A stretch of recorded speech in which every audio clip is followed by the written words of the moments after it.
Hello everyone, this is Subbaram Mopdevi, aptitude faculty. Today topic is average in R.S. Agarwal continuation.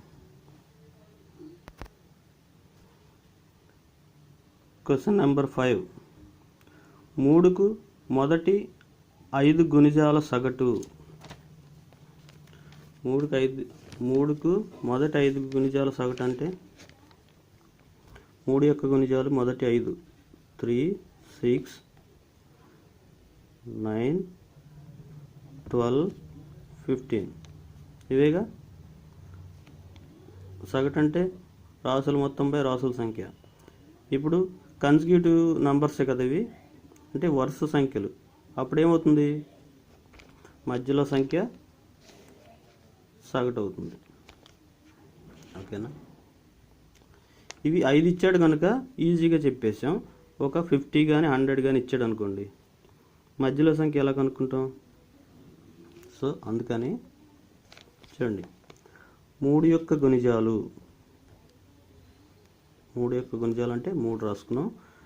ఎన్ని 5 గుణిజాలు సగటు అన్నాడు, 5కి ఒకటి add చేయండి. ఎన్ని నంబర్స్ అడిగితే, ఎన్ని గుణిజాలు అని అడిగితే దానికి ఒకటి యాడ్ చేస్తే 5కి 1 యాడ్ చేస్తే ఎంత? 6/2. Okay, 2 3 times 3 × 3 9. అలాగే 3కు మొదటి 50 గుణిజాలు సగటు అన్నాడు అనుకోండి, 3 × 51. ఓకే, /2 రాస్తాం. అది 100 అడిగితే 100, 3 × 100 + 1 101/2. అది సగటు అవుతుంది. నెక్స్ట్ క్వశ్చన్ చూడండి, 6th. మొదటి 9 ప్రధాన సంఖ్యల సగటు. ప్రధాన సంఖ్యలు అంటే ఇవి మొదటి 2 3 5 7 11 13 17 19 23. ఎన్ని? 9 వచ్చినాయి కదా. మొదటి 9 ప్రధాన సంఖ్యల సగటు. ఇవి కన్సిక్యూటివ్ నెంబర్స్ కదా, వరుస సంఖ్యలు కాదు, డిఫరెన్స్ ఈక్వల్గా ఉండదు. సో వీటిని మనం ఫస్ట్ పద్ధతిలోనే చేయాలి. సగటు ఈక్వల్ టు రాసుల మొత్తంపై రాసుల సంఖ్య. 2 + 3 + 5 + 7 + 11 + 13 + 17 + 19 + 23/9. ఓకేనా? ఇది సింపుల్గా ఎలా యాడ్ చేయాలి చూడండి. 23 + 17 ఎంత అవుతుంది? 40. 3 ఇక్కడ యాడ్ చేస్తే 20 40. 11 + 19 30. 40 + 30 70. 7 + 13 20. 70 + 20 90. చూడండి, ఈ మొత్తాన్ని యాడ్ చేస్తే 10. 90 + 10 100/9. 100లో 9 1 టైం 10లో 10 ఉంటుంది, 1 టైం 1/9. ఓకేనా? ఈ విధంగా యాడ్ చేసుకోవాలి. 11 1/9. నెక్స్ట్ క్వశ్చన్ చూడండి, 3, 11, 7, 9, 15, 13, 8, 19, 17, 21, 14, xల సగటు కనుక్కోమని విద్యార్థిని అడగగా వాడు సగటు 12 అని గణన చేశాడు. అయితే x విలువ ఎంత? ఇది ఎలా చేస్తాం? సగటు 3 + 11 + 7 + 9 + 15 + 13 + 8 + 19 + 17 + 21 + 14 + x. ఇవి ఎన్ని ఉన్నాయి?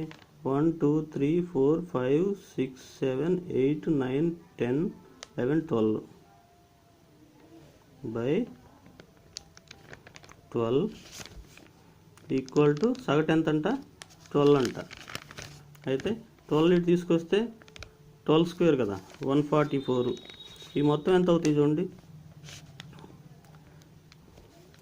7 ప్లస్ 3 10, 11 ప్లస్ 9 20, 10 ప్లస్ 20 30. ఓకేనా, ఇక్కడ వరకు అయిపోయింది. 30, 45 ప్లస్ 13 55, 58 ప్లస్ 8 66. ఈ రెండు చూడండి, ఈ రెండింటిని కలిపితే 40 కదా. 66 106 plus 14 120 plus 17 137 plus x equal to 144. Okay, x equal to 144 minus 137 that equal to 7. Okay, వీటిని ఇలా యాడ్ చేసుకునే కంటే చూడండి, యావరేజ్ ఎంత అని చెప్పాడు, 12 అన్నాడు కదా. 12 కంటే 12 ఇక్కడ ఫస్ట్ ఎంత ఉంది, 3 ఉంది. ఎంత తక్కువ ఉంది, 9. తక్కువ అంటే మైనస్, ఎక్కువ ఉంటే ప్లస్. రెండోది 1 తక్కువ ఉంది. మూడోది 5 తక్కువ ఉంది. నాలుగోది 3 తక్కువ ఉంది. ఐదోది 3 ఎక్కువ ఉంది. ఇక్కడ 1 ఎక్కువ ఉంది. 8 అంటే -4 4 తక్కువ ఉంది. 19 అంటే +7, 17 అంటే +5, 21 అంటే +9, 14 అంటే +2. ఓకేనా, 12 కంటే ఎక్కువ తక్కువ ఉన్నాయి రాసాం. చూడండి, వీటిని కూడటం కంటే ఈక్వల్గా మైనస్ ప్లస్లో ఉన్నాయి, క్యాన్సిల్ చేసేయండి. -9 +9, -3 +3, -1 +1, ఇంకా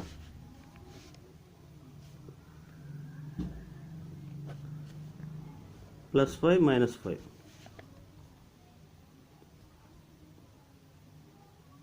ఓకే, ఇది -4 ఉంది. ఇంకా ఇక్కడ +9 ఉంది. ఎంత అవుతుంది, 5. అంటే ఈ మొత్తాన్ని కూడితే యావరేజ్ పోగా 5 మిగిలింది. ఇప్పుడు x 12 అవ్వాలంటే ఎంత ఉండాలి, ఇంకా 12లో నుంచి 5 తీసేస్తే 7 కదా. అది చూడండి, యావరేజ్ 12. వీటిలో ఎక్కువ తక్కువ ఉన్నాయి. ఎక్కువ ఉంటేనేమో ప్లస్ రాసాం, తక్కువ ఉంటే మైనస్ రాసాం. ఓకే, ఈక్వల్గా ఉన్న వాటిని క్యాన్సిల్ చేసాం, అంటే కూడి మళ్ళీ తీసివేయటం ఎందుకని. ఓకే, ఏం మిగిలింది, -4 +2 +7 +2 మిగిలింది. -4 +9 అంటే +5. అంటే వీటికి 12 పంచగా 5 మిగిలింది. x కూడా 12 అవ్వాలంటే ఎంత ఉండాలి, ఇంకా 12లో నుంచి 5 లెస్ చేస్తే 7. ఇది ఈ విధంగా క్యాల్కులేషన్ ఈజీగా చేసుకోవాలి. నెక్స్ట్ క్వశ్చన్ చూడండి, 2 7 6, xల సగటు 5, 18, 1, 6, x, yల సగటు 10. అయితే y విలువ ఎంత? చూడండి, 2 7 + 6 + x / 4 = 5. ఓకేనా, వీటి సగటు 5 అంట. 4 × 5 ఎంత, 20. ఈ మొత్తాన్ని కూడితే ఎంత, 2 + 7 9, 9 + 6 15 + x = 20. x = 20 - 15 that equal 5. ఓకేనా, ఇప్పుడు 5 x ప్లేస్లో 5 ఉంచి ఇక్కడ y కనుక్కోవచ్చు కదా. ఇదెంత, 18 + 1 + 6 + x అంటే 5 + y ఎన్ని ఉన్నాయి, 5 కదా, /5 = 10. ఓకే, వీటి 5 యొక్క సగటు 10. ఓకేనా, ఇప్పుడు 5 ఇటు తీసుకెళ్తే 50 అవుతుంది. ఈ మొత్తాన్ని యాడ్ చేస్తే ఎంత? 6 + 5 11, 11 + 1 12, 12 + 18 30, 30 + y = 50, y = 50 - 30, 30 ఇటు వస్తే మైనస్ అవుతుంది కదా. Okay, y = 30. చూడండి ఇలా యాడ్ చేసాకంటే చూడండి 2 + 7 9, 9 + 6 15. ఈ మూడు సంఖ్యలు 5 యావరేజ్ చొప్పున 3 15 సరిపోయినాయి కదా. ఇంకా ఎక్స్ ఎంత ఉంటుంది? 5 కదా. ఓకేనా? అంటే ఒక్కొక్కరికి 5 5 పంచామనుకోండి. ఇక్కడ 5 తీస్తే 1 ఉంటుంది, ఇక్కడ 2 ఉంటుంది. 1 + 2 3ని ఇక్కడ యాడ్ చేస్తే ముగ్గురికి 5 5 వస్తుంది. అంటే ఎక్స్ విలువ కూడా 5 కదా. సగటు 5 అంటే నలుగురికి 5 5 రావాలి. ఇక్కడ చూడండి, ఇక్కడ 5, ఇక్కడ 6, 11 + 2 11 + 1 12, 12 + 18 30. నలుగురికి 10 10 చొప్పున మధ్యతే ముగ్గురికి 10 10 చొప్పున పంచామనుకోండి 30 సరిపోయింది. అంటే వీళ్ళిద్దరికి ఎంత పంచాలి? 10 10 పంచాలి కదా. ఓకే, ఇక్కడ ఆల్రెడీ 10 తక్కువ ఉంది. y ఎంత అవ్వాలి అప్పుడు? 10 + 10 20 అవ్వాలి. ఓకే, ఆ విధంగా లాజిక్గా చేసుకుంటే మనం తక్కువ టైంలో ఆన్సర్ గెయిన్ చేయొచ్చు. ఓకే, నెక్స్ట్ క్వశ్చన్ చూడండి.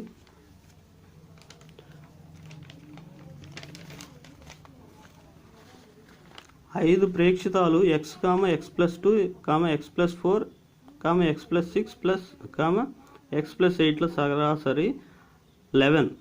ఆఖరి 3 ప్రేక్షితాల సగటు ఎంత? చాలా సింపుల్ అండి, క్వశ్చన్ కూడా చేయనవసరం లేదు.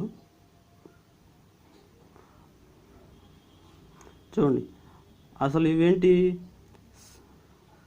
సరాసరి 11 అన్నాడు కాబట్టి ఇవి బేస్ సంఖ్యలు, వరుస బేస్ సంఖ్యలు అనే కదా.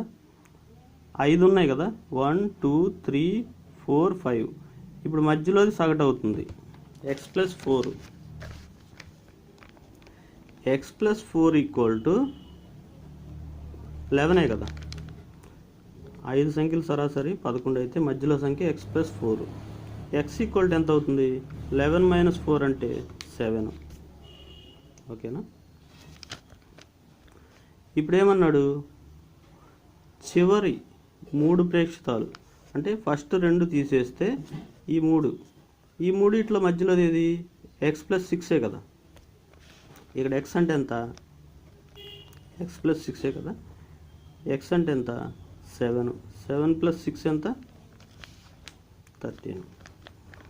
ఏం లేదు, ఇప్పుడు ఇచ్చిన వాటిలో చివరి 3 అంటే ఇచ్చిన సగటుకి ఇక్కడ ఎంత పెరుగుతుంది? 2 2 కదా. 2 యాడ్ చేస్తాం. ఎలా కాకుండా ముందు 3 అన్నాడు అనుకోండి, 2 లెస్ చేస్తాం. ఇక్కడ చూడండి, x + 2, x + 6 కదా, x + 4 కదా.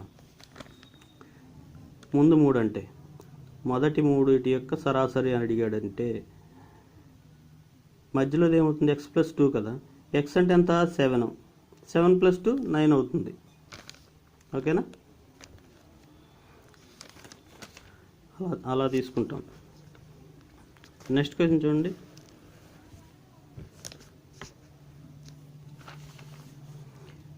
ఏబిసిల సగటు m, క్యాపిటల్ M.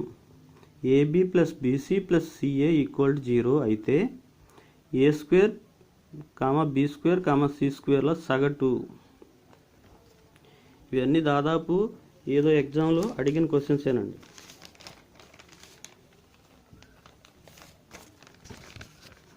ఇక్కడ చూడండి, A + B + C, ఏబిసిల సగటు అంటే 3 ఉన్నాయి కనుక 3 = ఎంతంట? M, క్యాపిటల్ M అంట. 3 అటు వెళ్తే ఏమవుతుంది? A + B + C = 3M. రెండు వైపులా స్క్వేర్ చేస్తే, ఎందుకంటే స్క్వేర్స్లో అడిగాడు కనుక స్క్వేర్ చేస్తే ఏమవుతుంది? దీని ఫార్ములా ఏంటి? A plus B plus C whole square A square plus B square plus C square plus 2 into AB plus BC plus CA equal to 3 square అంటే 9 ఎం స్క్వేర్ 9m స్క్వేర్. ఇక్కడ ఏమన్నాడు? AB plus BC plus CA equal 0 అన్నాడు. అంటే దీని ప్లేస్లో 0 ఉంచితే 2 into 0 0 అయిపోతుంది కదా. A square plus B square plus C square equal to 9m square 9m square. ఇప్పుడు వీటి యొక్క సగటు అంటే బై 3 చేయాలి కదా.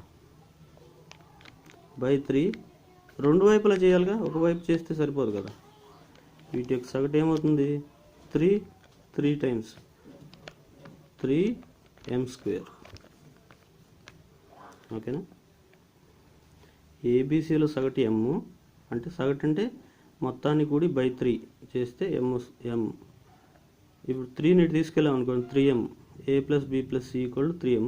ఏ plus B plus two side square చేస్తే A square plus B square plus C square plus 2 into AB plus BC plus CA దీని formula. ఇప్పుడు 3 స్క్వేర్ అంటే 9 m square m square. Okay, ఇప్పుడు AB plus BC plus CA equal 0 అన్నాడు కనుక 2 into 0 0 అయిపోతుంది. ఇది మొత్తం క్యాన్సిల్ అయిపోతుంది. A square plus B square plus C square equal to 9m square. కానీ దీని యొక్క సగటు అంటే బై 3 కదా. బై 3 అనేది రెండు వైపులా చేయాలి. Okay, 3 times 3 into m square.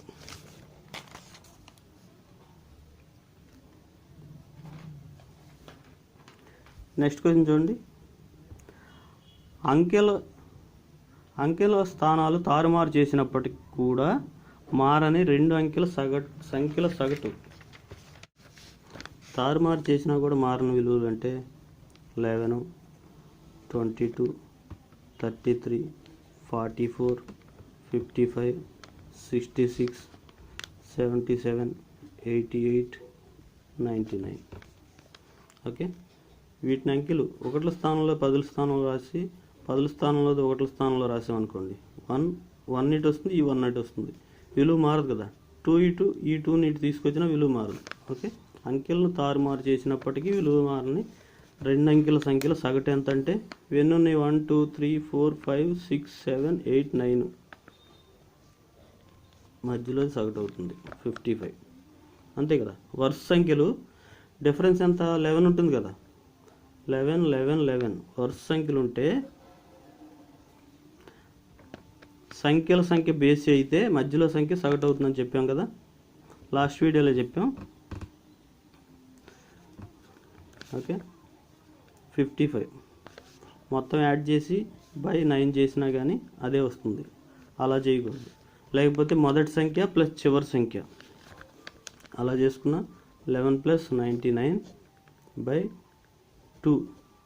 మొదటి సంఖ్య ప్లస్ చివరి సంఖ్య ఎంత? 1 యాడ్ చేస్తే 100, 110 బై 2 అంటే 55. ఇది ఇంత క్యాల్కులేషన్ చేయని అవసరం లేదు. ఎన్ని సంఖ్యలు ఉన్నాయి? 9 ఉన్నాయి. అంటే మధ్యలో సంఖ్య 5వ సంఖ్య అవుతుంది. ఓకే, నెక్స్ట్ క్వశ్చన్ చూడండి. మొదటి 50 సంఖ్యల సహజ సంఖ్యల సగటు. మొదటి 50 సహజ సంఖ్యల సగటు. సహజ సంఖ్యలు అంటే ఏంటి? కాన్సెప్ట్ చెప్పుకున్నట్టు చెప్పాము. 1 2 3 4 ఇట్లా ఎన్ని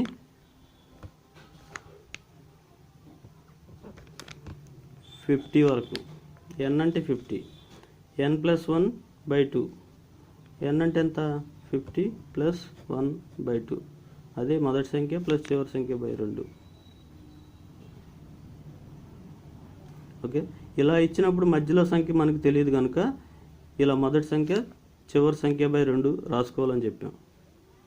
51 బై 2 అంటే 25.5.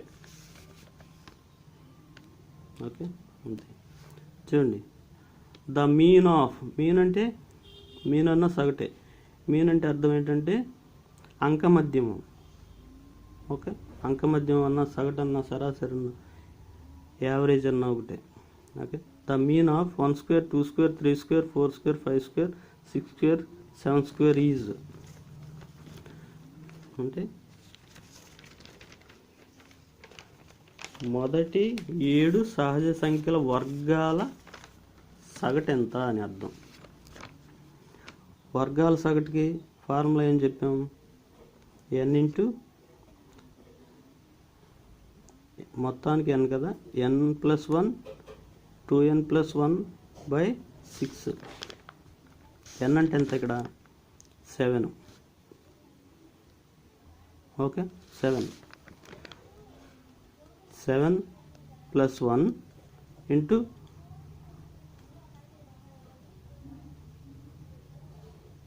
2 × 7 + 1/6.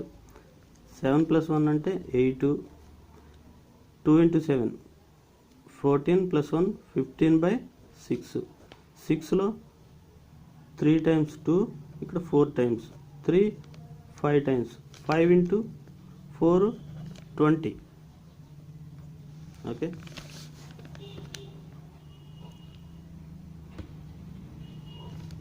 ఓకేనా? ఇది ఫార్ములా. క్యూబ్స్కి స్క్వేర్స్కి మాత్రం ఈ ఫార్ములా యూజ్ చేయాల్సిందే. Okay, n+1 × 2n+1/6. n అంటే 7 కదా, 7 వరకు ఉన్నాయి కదా. 7 + 1 2 × 7 + 1/6 క్యాల్కులేట్ చేస్తే 20 వస్తుంది.